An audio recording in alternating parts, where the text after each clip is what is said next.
This is CBS 4 News This Morning. Good morning. It is now 7 o'clock on Sunday, November 11th. Thank you for joining us. I'm Karli Barnett. But first, we are going to send it straight over the top to meteorologist Jennifer Correa. Jennifer, a little bit of a wet start this morning. Definitely a little bit of a wet start, to say the least. We've had now at 7. The recount is on. Florida's Secretary of State calling for a retabulation of all of the numbers in the U.S. Senate race, the gubernatorial race, and the race for Secretary of Agriculture. That recount is constitutionally mandated here in Florida in any race where the results are separated by less than 0.5%. All three of these races fall beneath that threshold. In the governor's race, both nominees addressed this recount. So let's run those numbers for you. In the race for governor, Ron DeSantis is leading Andrew Gillum by 33,684 votes. While in the U.S. Senate race, the unofficial count has Rick Scott leading Bill Nelson by 12,562 votes. And only a few minutes after the Florida recounts were announced, President Trump posted on Twitter saying, quote, "Trying to steal two big elections in Florida. We are watching closely," end quote. The president, however, offering no evidence to substantiate that claim of election fraud. Happening now, Broward elections workers are back at the Supervisor of Elections office. That is where the first recount for all of those races is underway. CBS 4's Ty Russell has the details. CBS 4 This Morning. The lights at the Supervisor of Elections office in Miami-Dade stayed on all night long. People will continue to work until all of those votes have been counted. CBS 4's Amber Diaz continues our team coverage from Doral. Now to Riviera Beach, where election officials in Palm Beach County began counting votes yesterday afternoon. But even with some extra help, the Palm Beach election supervisor says her office may not be able to complete the task before Thursday's deadline. That deadline is set by the state, and it is Thursday afternoon at 3 o'clock for the delivery of all machine recounts. And if any of those recounted races wind up within 0.25% separating those candidates, then the Secretary of State could order a very time-consuming manual recount. Facing South Florida with Jim DeFede airs this morning at 8:30. Here's Jim with a preview of today's program. Now, in the Trump presidency this morning, it is Armistice Day in Paris. World leaders took part in the ceremony commemorating the 100th anniversary of the end of World War I. President Donald Trump, French President Emmanuel Macron, Russian President Vladimir Putin, and German Chancellor Merkel were together at the Arc de Triomphe. But in his first 24 hours in Paris, President Trump argued publicly with the president of France and missed a memorial service honoring those service members who died. CBS News correspondent Weijia Jiang is traveling with the president. In news across America this morning, a tragic discovery in California.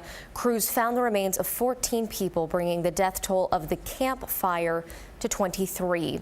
Across California, 3 major fires are destroying the state. Fire crews warned that the deadly flames may kill even more people. Paul Verkaman is in Malibu, California with more.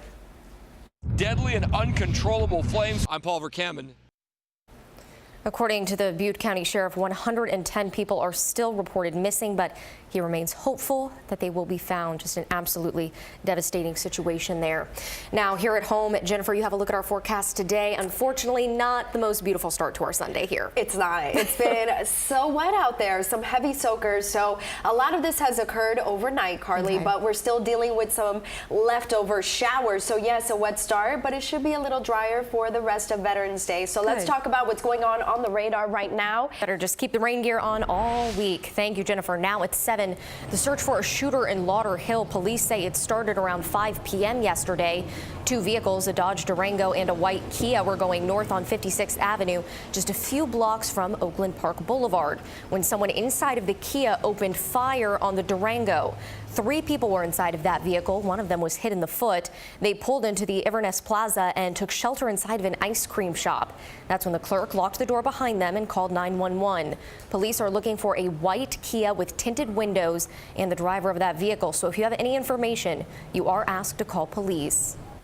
In the search for Ultra Music Festival's new home, people on Key Biscayne say, not in my neighborhood. Right now, organizers of Ultra want to move the festival to Virginia Key starting next year. But yesterday, dozens of residents came out to Billbag State Park to sign petitions and voice their concerns about increases in traffic, crime, even a possible environmental impact.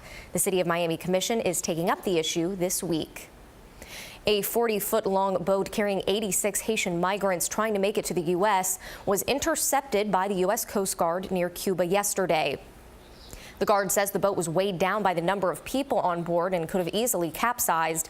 The migrants were transferred to Coast Guard cutters, where they were given food, water, shelter, and medical attention before being returned to Haiti. An event in Parkland meant to honor military veterans also honored those killed in the mass shooting at Marjorie Stoneman Douglas High School. Organizers of yesterday's Soldier Rush race built 17 walls in memory of the 17 people killed at MSD. The 17 walls is very, very important today because our community took a really hard hit, earlier this year. So it's very important to me to, always remember these kids. We never want to forget. Well, these walls were part of the race's obstacle course. People and businesses sponsored the walls to raise money for organizations that support people dealing with mental health issues, including PTSD. On the Health Watch this morning, with the start of the holiday season right around the corner, if you can believe that, it might be time to take a preemptive strike on the scale, but new research shows that stepping on the scale each day might actually improve your weight loss. CBS 4's Hillary Lane has details. Sarah Lord is New York.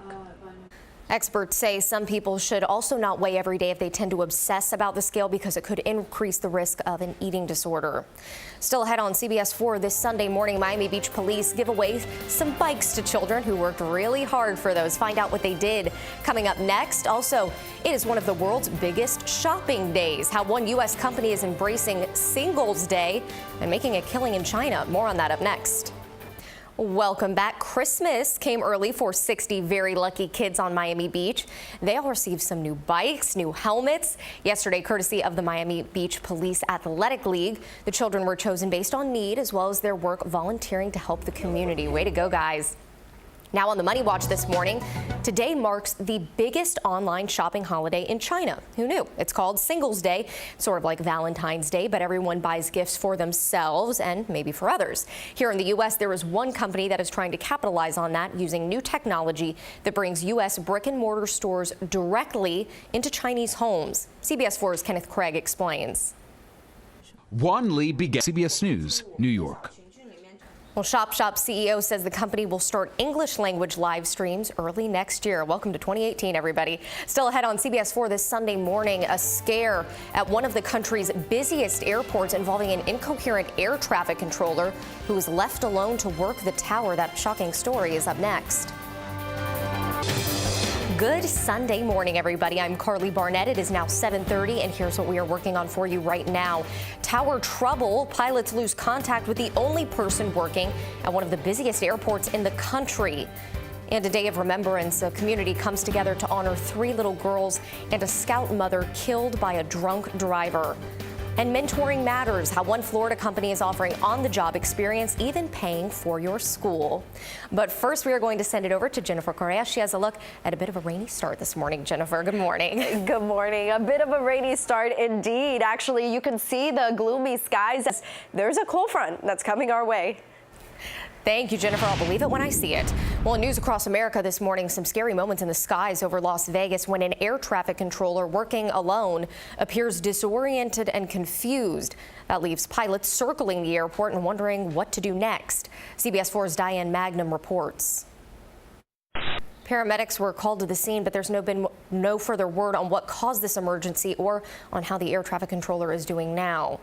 Well, a community is in mourning in Green Bay, Wisconsin, where people held a vigil for 3 Girl Scouts and a troop mother killed last weekend. Authorities say the victims were cleaning up garbage along a highway when they were hit by an intoxicated driver. One Scout leader says the victims died doing what they did best, helping the community. They didn't do anything wrong. They followed all the rules. I don't want that to stop anyone from continuing their services. The suspect, 21-year-old Colton True, is charged with 4 counts of homicide by intoxicated use of a vehicle. Now caught on camera, a flash flood in the country of Jordan. This is in the ancient city of Petra. At least 12 people have died. Nearly 4,000 tourists were forced to flee the rushing water. Heavy rains triggered a state of emergency in one port city and the closure of the desert highway in both directions, stranding the motorists. Very scary. Well, here on CBS 4 News, we share stories about why mentoring matters and how it makes a difference. Men and women looking for a good-paying, stable job and the ability to move anywhere in the country might have an option they didn't know about right here in Miami. It's in the construction industry. One Florida company is helping develop one of Miami's newest urban areas with on-the-job experience, even paying for your school. You got Power Design Incorporated is based out of St. Petersburg. It has about 200 apprentices working on projects all across the country and working toward their certification. 28 of them are right here in the Miami World Center. Executive tells they plan to add another 200 apprentice positions nationwide. Now, if you'd like more information on how you can become a mentor, just head to our website, cbsmiami.com/mentoringmatters. And you could tell us everything about the mentors in your life. Email us mentoringmatters@cbs.com. Well, it's getting to be the season to start giving and volunteering. Hundreds of people came out to Museum Park in Miami yesterday for an event called Moving Day Miami, a gathering that raises money to fight Parkinson's disease. This event featured yoga and dance clinics, which have proven to help manage the symptoms of Parkinson's disease. Over the past 8 years, Moving Day events across the country have raised more than $17 million for Parkinson's research. Well, still ahead on CBS 4 this Sunday morning, a special taste of the town. Lisa Petrillo goes into the kitchen with Chef Ralph Pagano at Naked Taco more than a year after he survived a kitchen explosion that could have killed him. And while it's a wet start for some of us, well, not for Key West. Absolutely gorgeous. Welcome back. It is time for another new edition of Taste of the Town. Celebrity chef Ralph Pagano is back in the kitchen at his popular South Beach restaurant called Naked Taco. Ralph is just happy to be alive after suffering severe burns in a near-death gas explosion in the Bahamas last year. But as CBS 4's Lisa Petrillo shows us, life is a lot sweeter these days for this upbeat, high-energy chef. Hey, por favor, dale lime crema. CBS 4 News. I'm Ralph Pagano. I love his attitude. The food looks good too. Naked Taco is located at 1111 Collins Avenue in Miami Beach. Well, dining outdoors may not be the best day for that, Jennifer.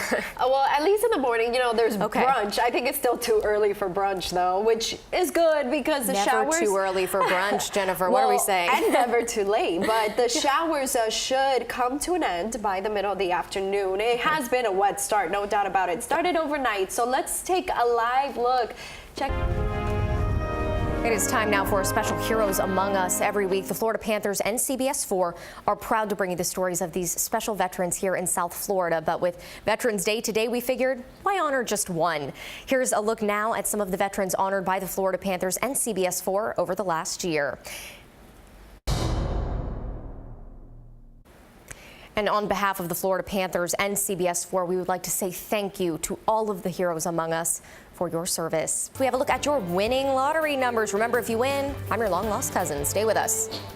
The Nation is coming up at 10:30 right here on CBS 4. Moderator Margaret Brennan joins us live from Washington, D.C. this morning. Margaret, first of all, welcome back and tell us, what are you working on for today's show? Thank you. Thank you very much. It is great to be back with all of you. And I will say your state is once again holding the country captive when it comes to figuring out what's happening politically. Thank you, Margaret. Sounds like a busy day ahead. Remember, Face the Nation kicks off at 10:30 right here on CBS 4. Well, before you head out and start your day, Jennifer, you have another look at our 7-day forecast. Yes, this is a quick one. 7-day forecast. It's still warm and humid today, tomorrow. Showers should end by this afternoon. We get a better chance for rain Tuesday, Wednesday, and Thursday because of a front. Cooler next weekend. Different, very different by next weekend. Yeah. That does it for CBS 4 this Sunday morning. Facing South Florida is coming up next. Thank you for joining us and have a great Sunday, everybody.